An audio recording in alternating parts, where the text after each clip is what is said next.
Assalamualaikum warahmatullahi wabarakatuh. Sahabat-sahabatku dimanapun Anda berada, semoga kebahagiaan, keberkahan, kesuksesan bersama kita dan orang-orang yang kita cintai. Amin, amin ya Rabbal Alamin.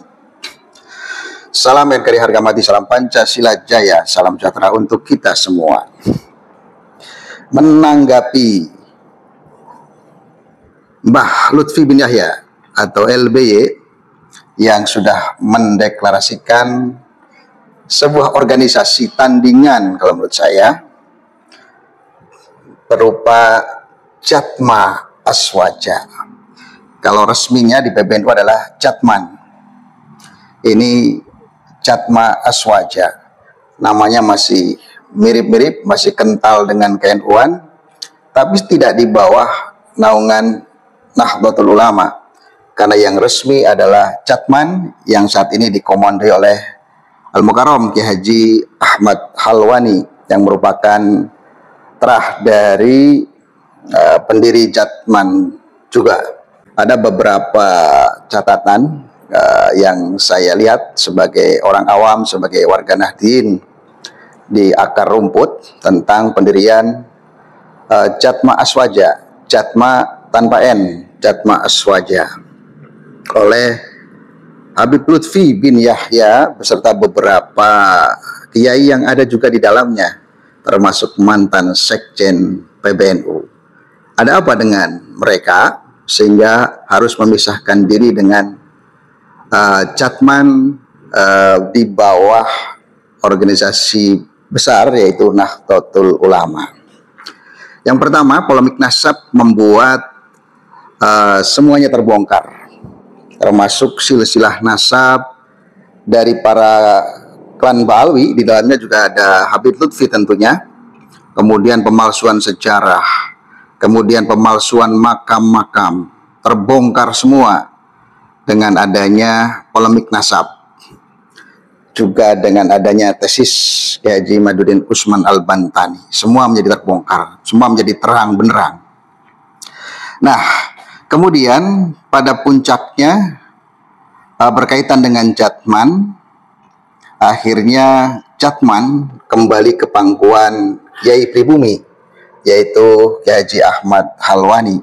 Setelah beberapa tahun, beberapa periode, bahkan lebih dari 20 tahun, dipegang kendalinya oleh Mbah Lutfi bin Yahya. Sehingga terjadi perang urat saraf ya di antara PBNU juga dengan pendukungnya Habib Lutfi. Nah, sehingga kemudian lama tak terdengar keberadaan Habib Lutfi, jarang terlihat di media, jarang terlihat di halayak umum, dan pada akhirnya begitu muncul mendirikan Jatma Aswaja. Namanya masih mirip-mirip juga, masih nggak move on, masih tetap menggandeng nama-nama yang masih bersinggungan kental dengan Nahdlatul Ulama. Logonya hampir-hampir mirip, hampir-hampir mirip. Oleh karena itu nanti generasi berikutnya harus cerdas, waspada, juga harus ngerti sejarah, melek sejarah, khususnya sejarah Thariqah yang berada di bawah naungan PBNU, pengurus besar Nahdlatul Ulama.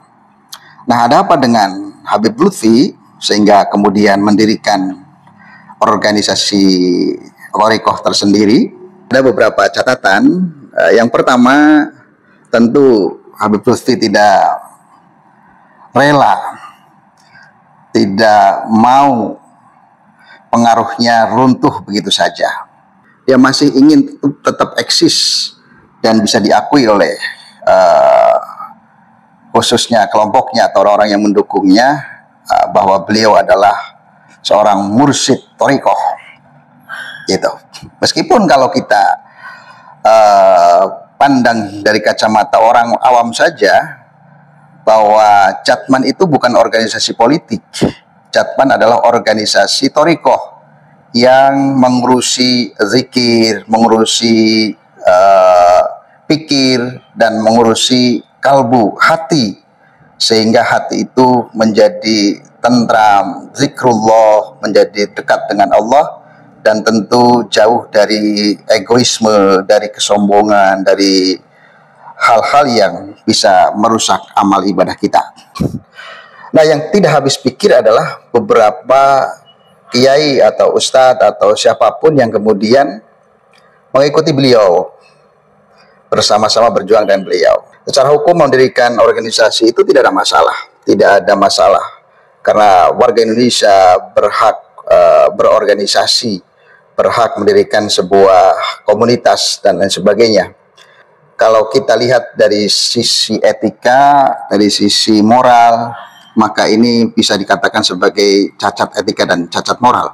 Karena apa? Sudah ada payung besarnya, yaitu Jatman di bawah naungan Nahdlatul Ulama, masih juga mendirikan Jatma Aswaja sebagai tandingannya. Dan organisasi Thariqah bukan organisasi seperti partai politik, ketika pecah kongsi kemudian mendirikan partai baru. Tidak seperti itu harusnya. Kalau memiliki jiwa yang jernih, hati yang bening, maka kenapa kita tidak mengikuti saja Jatman di bawah naungan Nahdlatul Ulama yang ini sudah resmi dan ini lebih tua, terlebih dahulu diakui oleh pemerintah. Dan sekaligus orang ketika diambil kekuasaannya, sudah pergantian masa tugasnya, diambil oleh orang lain, itu legowo sebagai orang yang berthariqah, mestinya legowo dan tetap mengikuti sami'na wa ata'na. Dan perlu kita ingat bahwa Habib Lutfi pun bisa berkibar kemudian dikenal di Nusantara, bahkan di luar Nusantara, berkat beliau itu berada di bawah naungan Nahdlatul Ulama. Artinya yang membesarkan nama beliau adalah Nahdlatul Ulama, warga NU. Ini yang harus kita catat. Dan kita sebagai warga Nahdien di akar rumput sangat menyayangkan dengan berdirinya Jatma Aswaja di bawah kendali atau komando Habib Lutfi, walaupun sudah menyatakan mestinya keluar dari Nahdlatul Ulama. Karena apa? Karena ini tentu upaya pemecah belahan terhadap Nahdlatul Ulama itu sendiri. Dan berikutnya, seandainya memang harus mendirikan Thariqah tersendiri, organisasi tersendiri, mestinya namanya jangan mirip-mirip gitu. Kenapa mesti mirip gitu? Kenapa mesti mirip? Misalnya Lutfiyah, Al-Yamaniyah misalnya, atau nama-nama lain yang tidak bersinggungan, berdekatan dengan Nahdlatul Ulama. Apakah ini tidak akan mengecoh ke depannya kepada generasi-generasi berikutnya? Yang kita kenal bahwa thariqah-thariqah itu yang berada di Nahdlatul Ulama adalah thariqah-thariqah yang sudah mu'tabarah, sudah diakui di seluruh dunia. Nah, karena itu kita sebagai generasi berikutnya, generasi yang belum mengenal thariqah barangkali atau belum mengerti sejarah tentang thariqah, kita tetap hati-hati dan waspada agar kita tidak salah memilih jalan thariqah. Semuanya baik, semuanya tidak ada masalah ketika jalan itu mendekatkan diri kepada Allah Subhanahu wa Ta'ala. Cuman sekali lagi bahwa thariqah bukan organisasi politik.